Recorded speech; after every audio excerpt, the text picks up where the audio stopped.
السلام علیکم ورحمۃ اللہ۔ ہماری زندگی اس برف سے کافی حد تک مشابہت رکھتی ہے۔ یہ برف ہے جو کہ کافی تیزی سے پگھلتی اور کم ہوتی چلی جا رہی ہے۔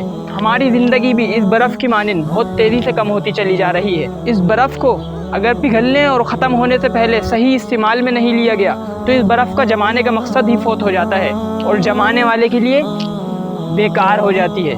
سیم اسی طرح اگر ہمیں اس دنیاوی زندگی میں یہی معلوم نہیں کہ ہمارے رب نے ہمیں اس دنیا میں بھیجا کیوں ہے اور ہمارا مقصد حیات کیا ہے اور اللہ کو راضی کرنے والے اعمال کون کون سے ہیں، اور اگر ہم نے اس زندگی کے سرمایے کو ختم ہونے سے پہلے صحیح راستے پر نہیں کھپایا تو ہمارا وجود بھی اس برف کی طرح بیکار ہے جو کہ ضائع ہو گئی۔ کسی شاعر نے کیا خوب کہا ہے، ہو رہی ہے عمر مثل برف کم، چپ کے رفتہ رفتہ دم بدم۔ اپنی زندگی کی شام ہونے سے پہلے اپنے رب کے حضور لوٹ آئیں اور زندگی کے سرمایے کو ضائع ہونے سے بچا لیجئے۔ جزاک اللہ خیر۔